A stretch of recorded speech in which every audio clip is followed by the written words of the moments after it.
Bueno, pues buenas tardes. Vamos a resolver un problema de máquinas eléctricas.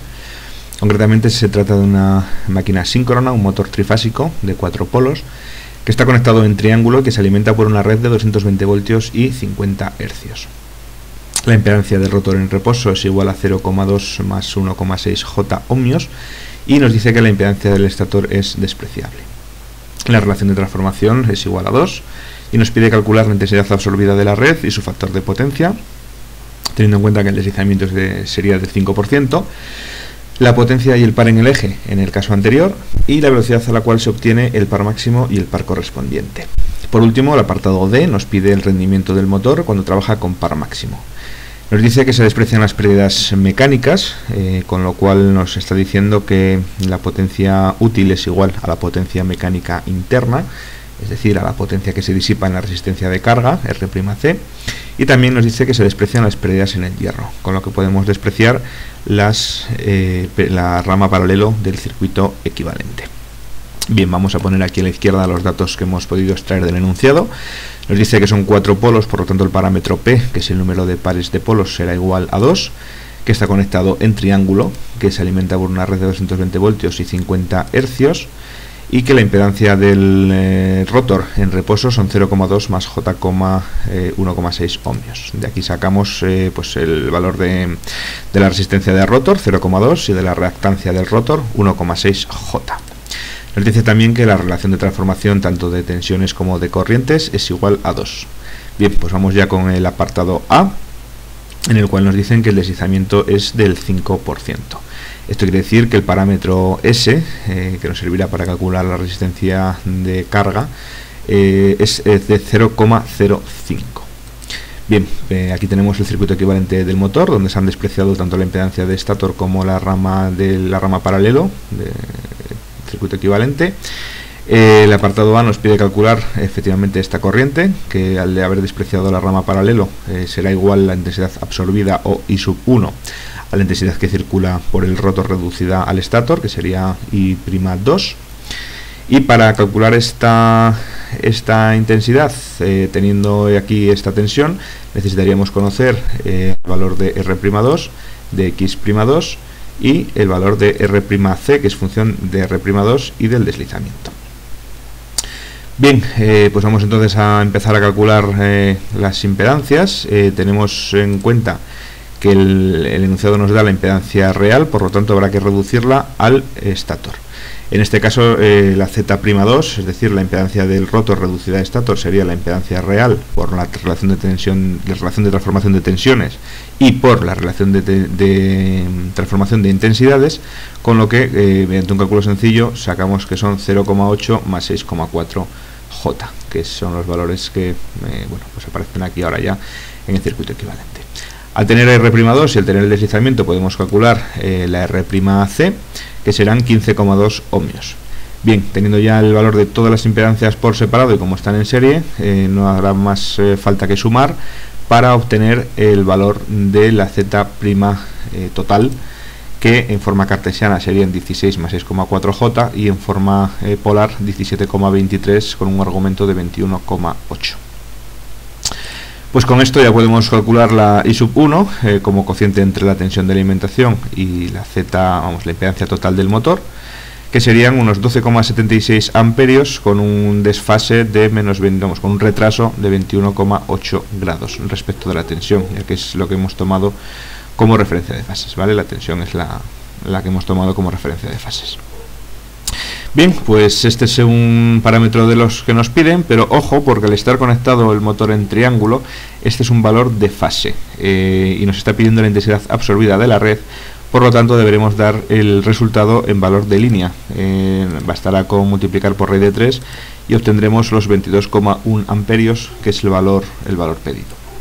Bien, para hallar el factor de potencia correspondiente, tendremos que ver el ángulo de desfase entre la intensidad y la tensión, que lo hemos calculado en el apartado anterior, 21,8, ya que bueno, se extrae directamente al haber tomado la tensión como referencia de fases. Por tanto, el coseno de 21,8 serían 0,928, que es el otro parámetro que nos pide el apartado A. Bien, vamos ya con el apartado B. Nos está pidiendo la potencia en el eje y el par también en el eje para el caso anterior, es decir, para un deslizamiento de 0,05. Como ya hemos dicho, que la potencia en el eje, la potencia útil, es igual a la potencia mecánica interna, ya que no existe potencia mecánica perdida, pérdidas de rozamiento o por ventilación. Pues simplemente, pues bueno, con la expresión de la potencia mecánica interna hallaremos la potencia en el eje, que sería 3 veces por la R'C por la intensidad que circula al cuadrado. Esto nos arroja un valor de 7.424,48 vatios. Bien, pues este es uno de los valores que nos pide el apartado B. Para calcular el par, vamos a la definición general, que es la potencia útil entre la velocidad de giro. En este caso la potencia útil sería igual a la potencia mecánica interna, y lo único que nos faltaría calcular sería la velocidad a la que está girando el motor cuando el deslizamiento es del 0,05.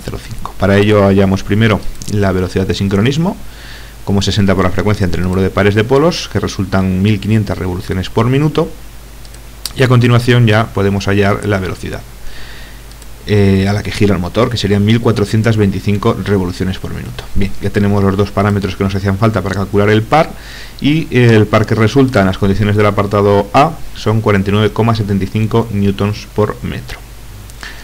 Pues ya tenemos las dos cosas que nos pedían en el apartado B. Vamos con el apartado C. Nos pide calcular la velocidad a la cual se obtiene el par máximo, y para ello deberemos calcular el deslizamiento crítico, es decir, el deslizamiento al cual se produce el par máximo. En este caso, la definición de deslizamiento crítico es la que tenemos aquí. Es R'2 entre R1 al cuadrado y XTC al cuadrado, todo ello a la raíz cuadrada. Pero como hemos despreciado la R1 y la X1, que está aquí dentro de XTC, pues la expresión que nos queda es R'2 entre X'2. Es un cálculo directo, sin más, y nos da un deslizamiento de 0,125, lo que es lo mismo, 12,5%. Bien, con este deslizamiento podemos calcular la velocidad a la cual se produce el par máximo, que resulta ser de 1312,5 revoluciones por minuto. Bien, tenemos que calcular ahora el par máximo y tenemos dos opciones. La primera, y en principio más sencilla, sería hallarlo mediante la expresión general del par, es decir, la expresión que relaciona el par con los parámetros internos del motor. Aquí ya se ha tenido en cuenta en el denominador que la X1, que estaría aquí sumando a X2, X'2 es 0, por lo tanto nos quedamos con X'2 al cuadrado, y aquí también habría que sumar la R1, que como al ser 0 pues nos queda R'2 partido del deslizamiento crítico, ¿vale? Este valor del deslizamiento es el deslizamiento crítico que hemos calculado en el paso anterior. Esta sería una forma, pero como en el apartado D nos pide el rendimiento del motor, vamos a tener que calcular cuál es la potencia mecánica interna del motor cuando trabaja con rendimiento máximo, perdón, con par máximo. Entonces, para ello vamos a proceder de la misma forma que hemos hecho en los apartados A y B, en lugar de aplicar esta expresión del par.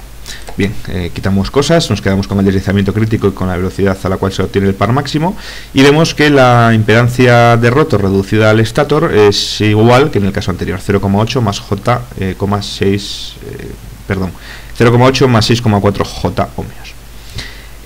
Lo que sí varía ahora es la R'C. Al variar el deslizamiento se convierte en una resistencia de 5,6 ohmios. Por tanto, la impedancia total, en este caso de par máximo, como suma de Z'2 más R'C, serían 6,4 más 6,4 J ohmios en forma cartesiana, y en forma polar sería un módulo de 6,4 raíz de 2 y un argumento de 45 grados. Con este valor de impedancia ya podemos calcular la intensidad que circula en caso de par máximo, que serían 24,306 amperios, con un desfase respecto de la tensión de un retraso de 45 grados. Con esta intensidad y con la R'C podemos calcular la potencia mecánica interna que se desarrolla con par máximo, que serían 9.925,78 vatios. Y para calcular el par, pues nada, ya sabemos la potencia útil, que es la potencia mecánica interna calculada, y la velocidad a la que gira el motor, en este caso 1312,5. Por lo tanto, estamos ante un par de 72,22 newtons por metro, que es otro de los parámetros que nos pide el apartado C. Y ya finalmente, para el apartado D, sabemos que el rendimiento es la potencia útil, o en este caso potencia mecánica interna, entre la potencia absorbida. La potencia útil la tenemos calculada del apartado anterior y únicamente resta conocer la potencia absorbida, que será 3 veces la tensión de fase por la intensidad de fase, que es la calculada también en el apartado anterior, los 24,306, por el coseno de phi, que será el coseno de 45 grados. Ahí lo tenemos.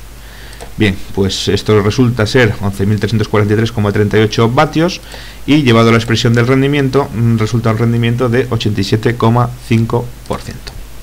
Bien, pues nada, ya hemos resuelto el problema, los cuatro apartados.